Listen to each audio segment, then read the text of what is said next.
Hey everyone, Jason here. Thanks so much for joining us, whether that is in person or online. We're so appreciative to be invited into your space and to learn with you as we dive into this brand new series that is now week 2 old called Space Invaders. You might be thinking, Jason, the background from which you're talking looks a lot different than previous weeks. Where are you right now?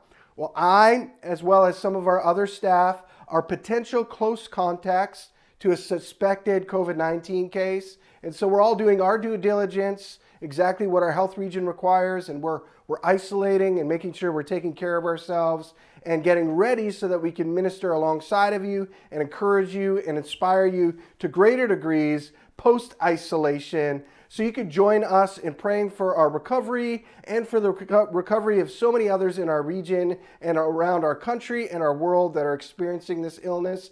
God is bigger than all of it, and we need to keep Him as the epitome of our focus in this season of setbacks. Week 2 of our Space Invaders series is all designed around the theme of taking the stage. And as I was thinking about that in my own life, in my background, I had this memory that came to mind that I haven't really shared with too many people because it's sort of embarrassing. Age kind of 7, 8, 9, 10, I was, believe it or not, a childhood model. Yeah, I know. Some of you are laughing out loud at me. I get it. I'm okay with it. But at the time, I was really feeling and battling feelings of inadequacy when I stepped into that reality as a volunteer. Sometimes I got paid. I would have to be bribed to get on stage. And I'm so thankful that it existed before the advent of YouTube, because there's no footage of any of the shows, the fashion shows, or the commercials that I starred in. It's all gone somewhere. It's just in the minds of people. And like I said, I would have to be bribed to get on stage. A lot of times I wanted to have something to hold in front of my face. So I had no problem wearing the clothes and walking on stage or walking around or pointing at things. I just didn't want people to know it was me. So whether it was a beach ball or a balloon or something else, I'd hold it in front of my face, hoping that nobody would recognize me. I could get out of there as soon as I could and move on into the good parts of my childhood, like playing sports and running and jumping on the trampoline and so many more things. I wonder, though, how many of us often feel inadequate in some way. Maybe we're not prepared for the moment that we're in right now. Maybe we're not prepared for right now to endure another calendar year of COVID-related challenges or topics of conversation or even setbacks. And it's in those moments where we feel inadequate that it's important for you and I to push through them when we can and when it's applicable for us to do so. What I mean by that is we need to learn a little bit about this sense of resiliency and what it means to take the stage even when we feel a little bit unprepared in the moment.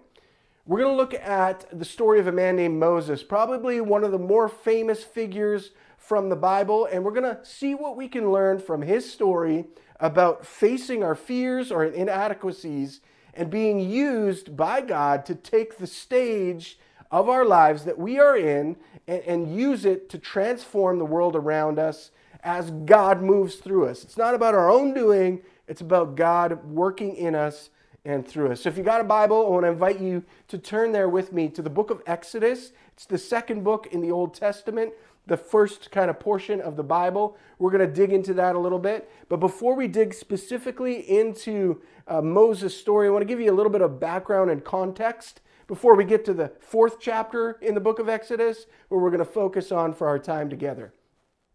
What's important to know about Moses is he was one of God's chosen people called the Israelites, or another word to use describe the same group of people is Hebrews.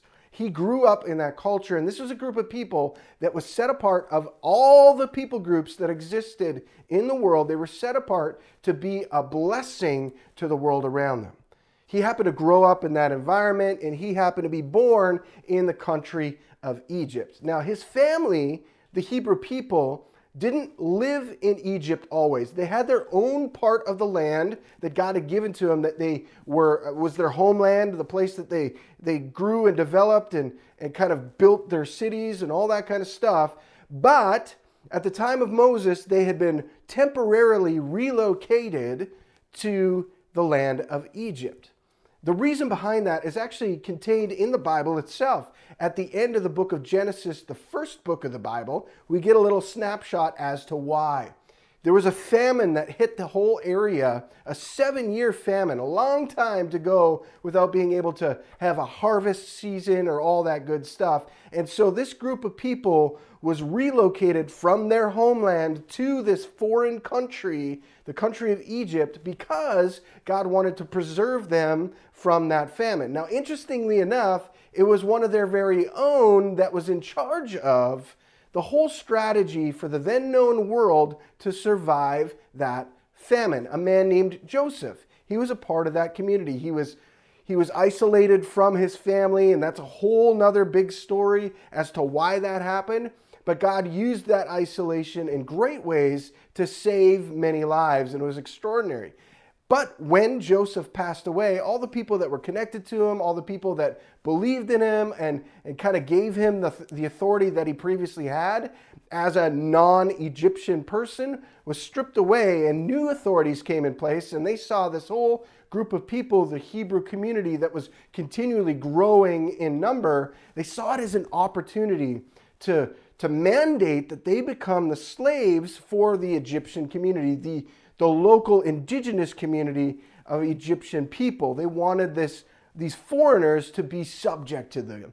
And so in order to stay in that space, they ended up working in slavery. I don't know why they stayed, but they ended up staying in that environment for far too long. See, a total amount of time that they were there in slavery was 400 years. That's a long time to wait for a pandemic to end, if you know what I'm saying. 400 years, 4 different generations.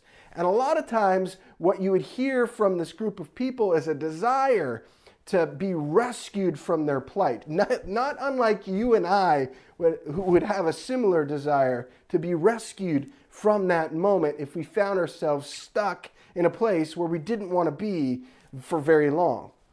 And they would cry out to God, would you deliver us? Would you deliver us? Help us get back to, help us not be slaves anymore. All these different things. Can you imagine the prayers that they would have uttered in those moments? It would have been incredible.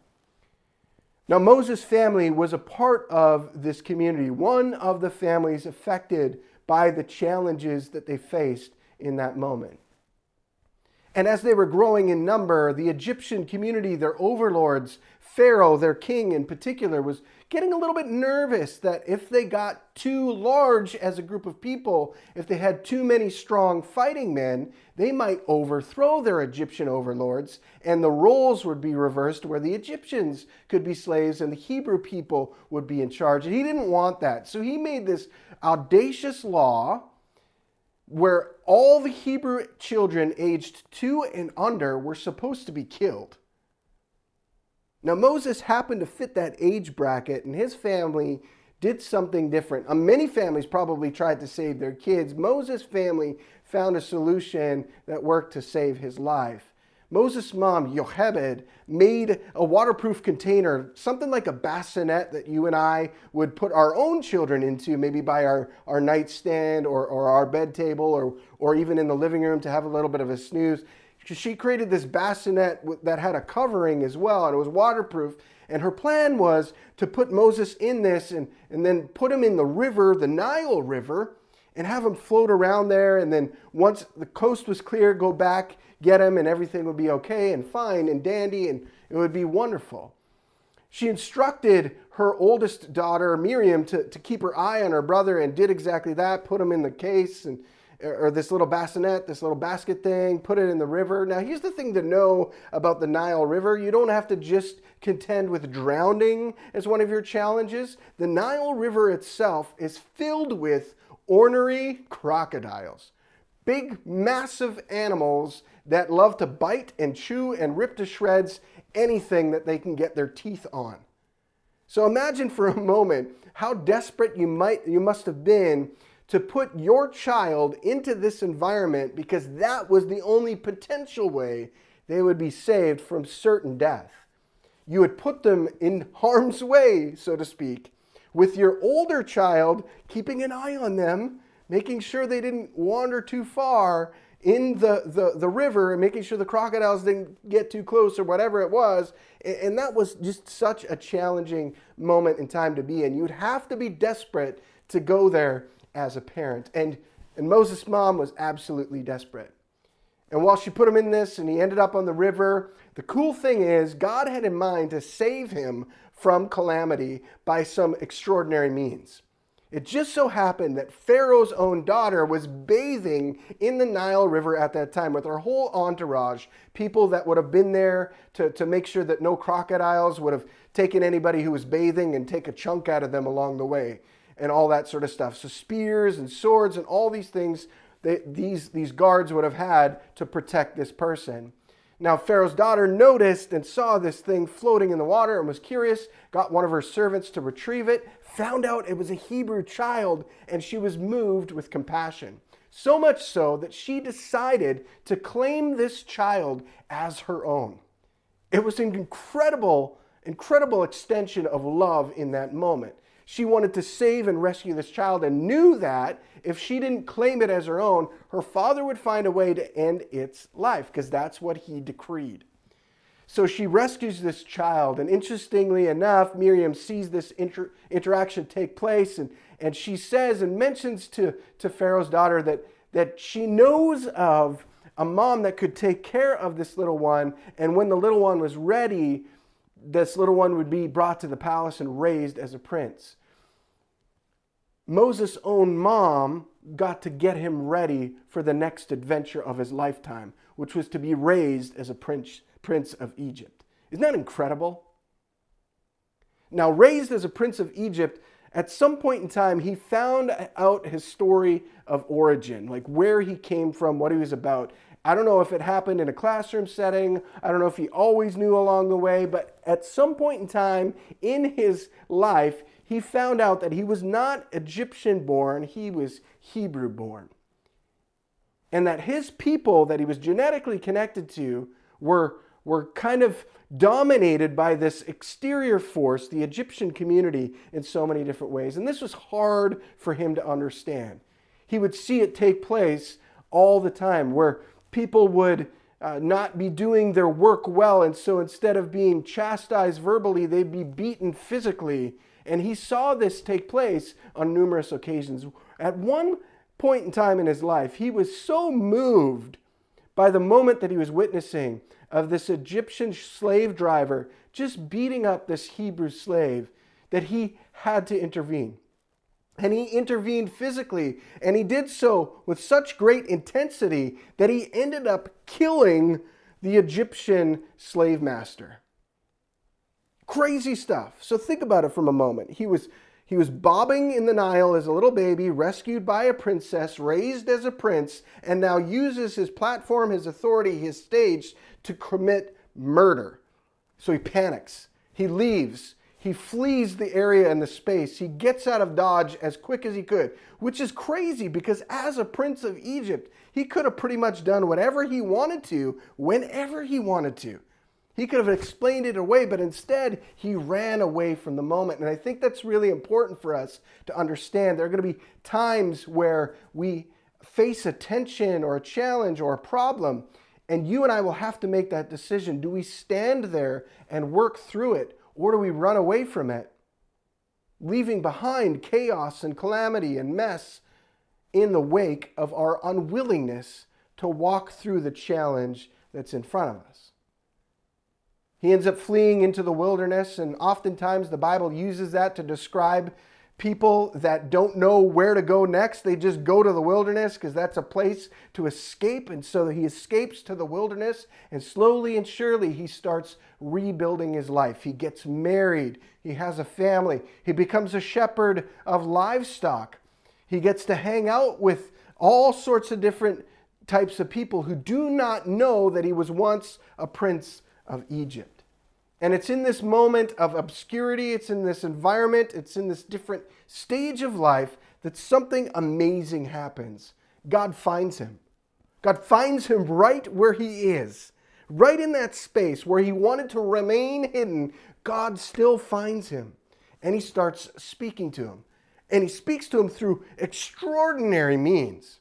He's out tending the sheep one time, and this is encapsulated in Exodus chapter 3.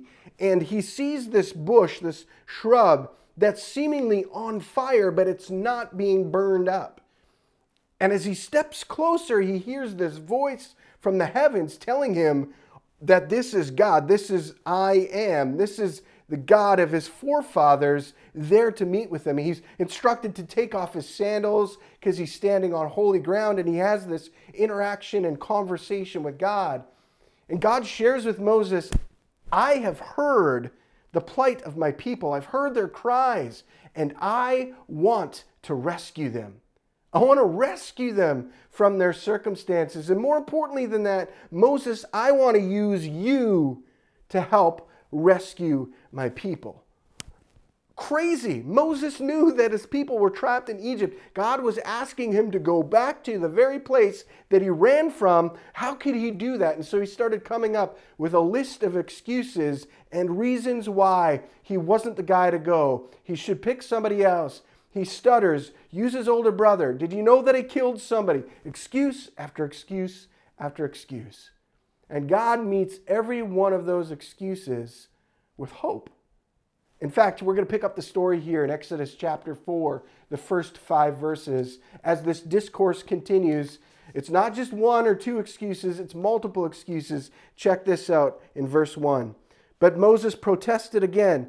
What if they won't believe me or listen to me? What if they say, the Lord never appeared to you? Then the Lord asked him, what is in your hand? A shepherd's staff, Moses replied. Throw it down on the ground, the Lord told him.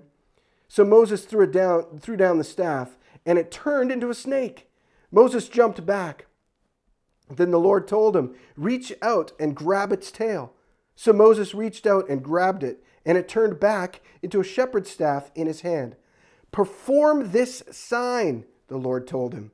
Then they will believe that the Lord, the God of their ancestors, the God of Abraham, the God of Isaac, and the God of Jacob, really has appeared to you.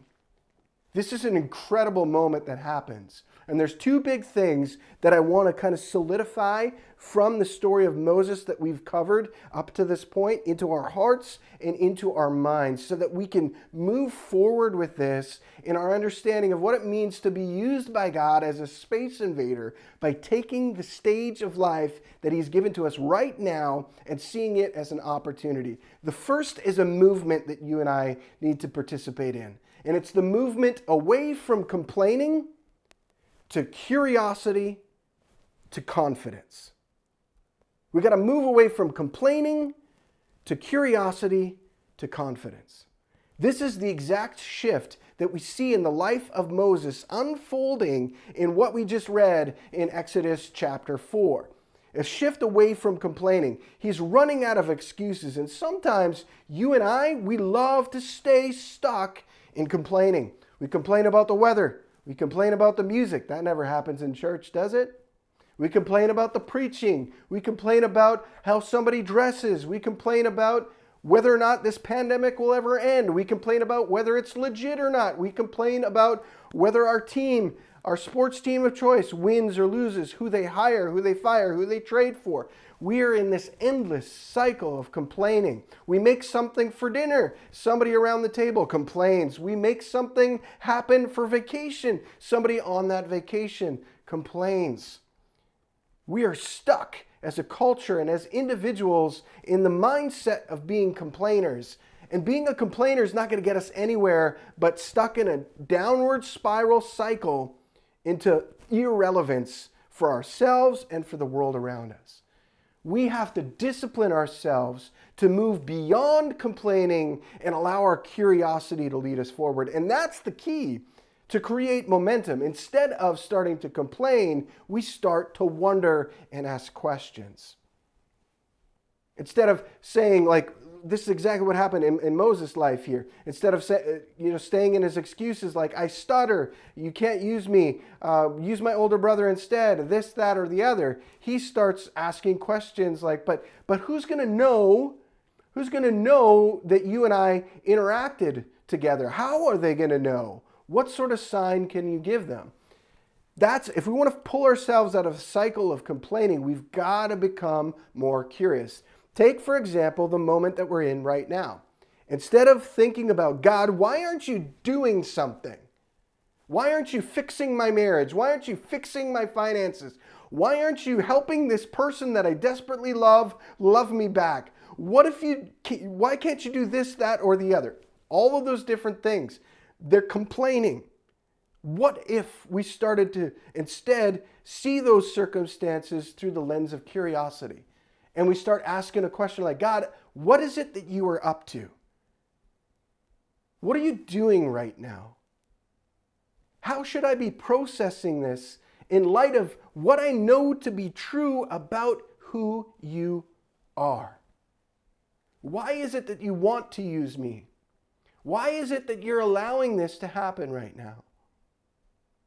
And once we get to that continuum of curiosity, we'll slowly be able to pull ourselves up and out of the stickiness that is that complaining culture. If we want to be a space invader, we have got to move away from being known as a complainer and allow our curiosity to carry us forward. But there's one other movement and shift that we have to make in that same continuum, and that's from curiosity to confidence. And I see this when I see what Moses goes through as he throws his shepherd's staff down on the ground and it becomes a snake. He's filled with panic and fear. Here's something else that could kill him, and now it's roaming around on the ground. Then God asks him to grab the tail, and as he does so, it turns back into a staff. Do you think for a moment that Moses would be able to look at that staff the same way twice? Not a chance. It always would represent something more. His curiosity became confidence because he discovered who God is and that God is faithful.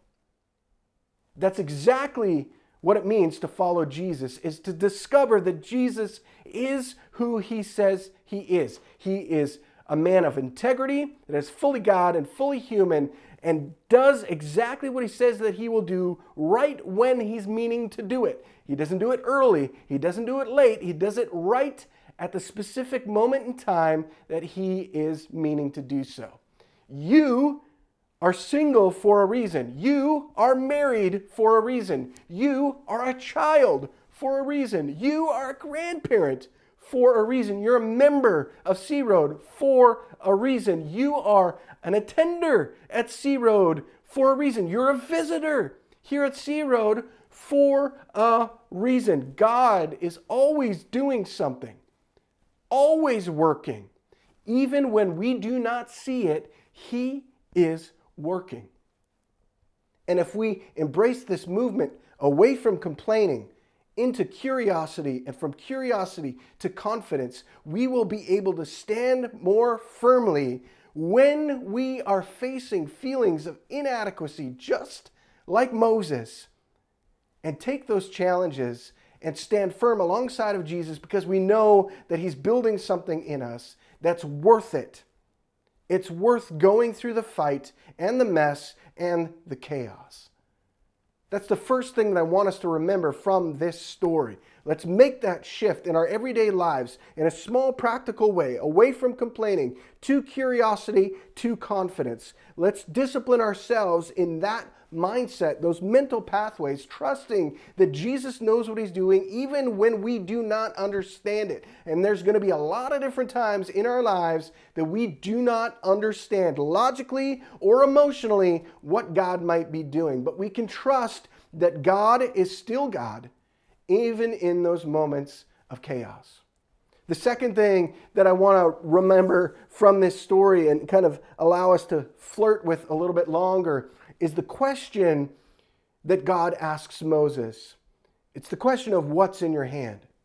And when Moses replied, he had a shepherd's staff, something like this. Now, this is something that we use for hiking here at our house. It was found by an extended family member and all the bark peeled down, and now it looks really cool and fun, and you don't get slivers, all these things.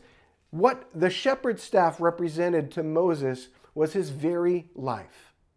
It was everything new that was created in his absence of fleeing his old lifestyle back in Egypt. This was everything new. It represented his family, his vocation. This was something that he would have been really intimate with in that he knew it quite well. This staff would be used as a weapon and a source of comfort. A weapon in terms of fending off predators from eating the livestock. You'd smack things, you'd smash things. Maybe it'd be used to dig a hole or a well or refine something. Maybe it would be used to prod or move the livestock. Maybe help them get out of messes and sticky situations that they got themselves in. It represented so much. And through those ordinary things, God did something extraordinary. He turned this into a miracle worker, a conduit of hope. And for the people that Moses was able to rescue, it represented so much more than just a shepherd's staff. All because he was willing to allow it to be used by God in an incredible way. And I think that's what you and I need to get our minds kind of around this concept as we move forward in our own lives. We need to ask ourselves this question: what's in our own hand? All of us carry a combination of our hurts, our habits, and our hang-ups with us. The challenges that we faced, the inadequacies that we felt, and we do feel, the abuses that we might have suffered, the stressors, the triumphs, the victories, the challenges, the gifts that we have, all of that stuff is bundled up in our hands. Sometimes we have good habits as a result. Sometimes we have challenging habits as a result. Sometimes we have hang-ups that just don't allow us to move forward in some way, shape, or form. Each one of us, carries a combination of these things in our own hands. And God, I believe, is asking us that very same question that he is asking Moses as he's preparing us individually and collectively to be space invaders, living as aliens, loving his neighbors right where he's placed us. He's asking us to take the stage of life that we're in, even if it's not the one that we ideally fascinated for ourselves over time. We happen to be right where we are for a reason and a purpose. As a single parent, or as a young married couple desperately wanting to have children, or as an older widow or widower or younger widow or widower, whatever our set of circumstances is in the moment, employed or unemployed, all of those things, loved or feeling unlovable, all of those pieces, we are there for a moment and a reason. All of those things are in our hand. And what God wants to do is he's preparing us for this moment in time, preparing us in this new year to love and live like his son Jesus. He's asking us for what's in our hand. He's asking us to do exactly what he invited Moses to do, to take what's in our hand and throw it down on the ground. So I want you to physically do this with me. Visualize whatever it is in your hand, your combination of your own hurts, habits, hang-ups, memories, moments, whatever language you want to use, put it all in your hand. Your unanswered questions, your celebrations, put it all in your hand. And then, if you're courageous enough, if you're confident enough to trust God, I want you to throw it down on the ground. Symbolizing and signifying our willingness to do what God is asking us to do and to discover what he might be up to in the moment. Now here's the thing. When God asks Moses to pick the staff back up, it was not the same staff. It had changed. It wasn't the exact same thing as he was used to or familiar with. And that's the thing, when we get to interact with Jesus, we don't stay the same. We change. God moves in miraculous ways. And as Moses throws down the staff, it becomes a snake. And as he picks it back up, it becomes a staff. And it no longer represents one thing. It becomes a conduit of hope wherever he goes from that moment on. And your life and my life can function in the very same thing if you and I are willing to lay down what's in our hand and only pick back up what Jesus invites us to. That is the challenge of what it's going to mean for us to take the stage, the moment in time that we are in right now. And so as we go to a time of prayer, I want to invite you to do that activity that we just talked about that some of you just didn't do because it's too weird. I want you to visualize everything that's in your hand, give it over to Jesus if you are willing, and allow him to transform it right in front of your very eyes. Would you join me as we pray? Father, I just ask in these next few moments that you would guide our time together, that you would meet us in the middle of our questions, our frustrations, our concerns, our challenges, our uneasiness, our confusion. Jesus, we're going to put all of those things in our hand, our future, our present, those that we love, those that we've lost, those that we need, those that we do not yet know of, our moments, our finances, all of those things. We're going to put them in our hand, and we're going to throw them down, because we want our hands to be wide open to receive only what you want to put back into it. And so, Jesus, I ask that you would bring the healing that is needed in our hearts and our minds from a relational connection standpoint. God, I ask that you would transform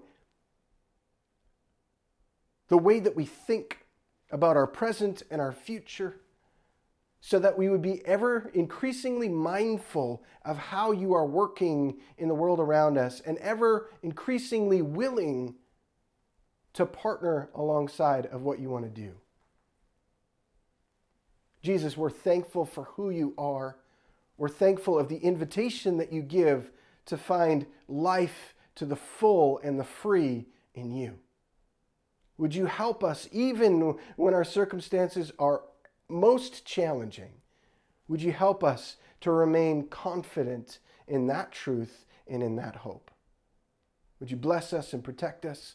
Would you make your face shine upon us, be gracious to us? Would you grant us your favor and your peace? And we pray this in the name of Jesus. Amen.